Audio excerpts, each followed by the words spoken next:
निडर, साहसी और अचूक निशानेबाज। बहादुरी ऐसी कि सामने वाला तलवार उठाने की हिम्मत ना कर सके। मणिकर्णिका का जन्म 19 नवंबर 1835 को हुआ था। उनका बचपन का नाम मणिकर्णिका था, लेकिन प्यार से उन्हें मनु कहकर बुलाया जाता था। जन्म के 4 सालों के बाद ही माता की मृत्यु हो गई और मनु को पालने की जिम्मेदारी उनके पिता पर आ गई थी। क्योंकि घर में मनु की देखभाल के लिए कोई नहीं था, इसलिए पिता मनु को अपने साथ पेशवा बाजीराव के दरबार में ले जाया करते थे, जहां उनके पिता बाजीराव की सेवा में लगे रहते थे। महल में पेशवा बाजीराव के बच्चों को पढ़ाने के लिए शिक्षक आते थे।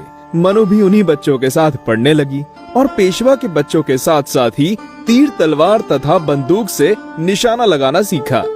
इस प्रकार मनु कम उम्र में ही अस्त्र शस्त्र चलाने में निपुण हो गई थी। अस्त्र शस्त्र चलाना एवं घुड़सवारी करना मनु के सबसे प्रिय खेल थे। समय बढ़ने पर मनु की शादी झांसी के राजा गंगाधर राव से हो गई। शादी के बाद देवी लक्ष्मी के सम्मान में उनका नाम बदलकर लक्ष्मी बाई कर दिया था। रानी बनकर लक्ष्मी बाई को पर्दे में रहना पड़ता था, जो कि उनको बिल्कुल भी पसंद नहीं आया।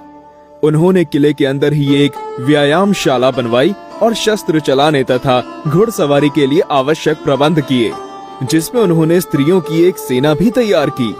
कुछ समय के बाद रानी लक्ष्मीबाई ने एक पुत्र को जन्म दिया, लेकिन कुछ ही महीनों के बाद बच्चा गंभीर रूप से बीमार हुआ और उसकी मृत्यु हो गई।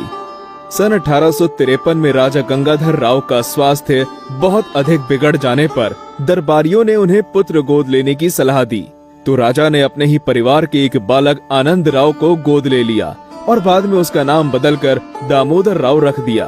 और बच्चे के दूसरे दिन ही राजा गंगाधर राव का 21 नवंबर 1853 को दिल का दौरा पड़ने से उनका निधन हो गया। उस समय भारत के बड़े भूभाग पर अंग्रेजों का शासन था। जब अंग्रेजों ने अपनी राज्य हड़प नीति के तहत बालक दामोदर राव को राज्य का उत्तराधिकारी मानने से इनकार कर दिया और रानी लक्ष्मीबाई को पत्र लिखकर भेजा। राजा का कोई पुत्र नहीं है, इसलिए झांसी पर अब अंग्रेजों का अधिकार होगा। हालांकि मुकदमे में बहुत बहस हुई, परंतु इसे खारिज कर दिया गया। अंग्रेज अधिकारियों ने राज्य का खजाना जब्त कर लिया और इसके परिणाम स्वरूप रानी को झांसी के मुख्य किले को छोड़कर झांसी के रानी महल में जाना पड़ा। पर रानी लक्ष्मीबाई ने हिम्मत नहीं हारी।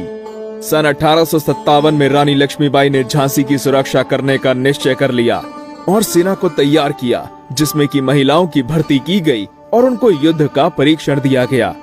सन 1858 में अंग्रेजी सैनिकों ने झांसी की ओर बढ़ना शुरू कर दिया और कुछ समय में शहर को घेर लिया। 2 हफ्तों की लड़ाई के बाद अंग्रेजी सेना ने शहर पर कब्जा कर लिया, पर रानी अपने पुत्र को पीठ पर बांधकर अंग्रेजों से बचकर भाग निकलने में सफल हो गई और रानी झांसी से भागकर तांत्या तोपे से मिली। तांत्या तोपे और रानी की कुछ सेनाओं ने ग्वालियर के विद्रोही सैनिकों की मदद से ग्वालियर के एक किले पर कब्जा कर लिया। 18 जून 1858 को ग्वालियर में अंग्रेजी सैनिकों से लड़ते लड़ते रानी लक्ष्मीबाई की मृत्यु हो गई। बताया जाता है कि युद्ध के बाद जनरल ह्यू ग्रोस ने कहा था कि रानी लक्ष्मीबाई अपनी सुंदरता और चालाकी के लिए विशेष है और वह सभी भारतीय नेताओं में सबसे खतरनाक है। रानी लक्ष्मीबाई का रानी महल अब एक संग्रहालय में बदल गया है, जिसमें 9वीं और 12वीं शताब्दी के पुरातात्विक अवशेषों का संग्रह है। आज भी उनकी वीरता के गीत प्रसिद्ध हैं।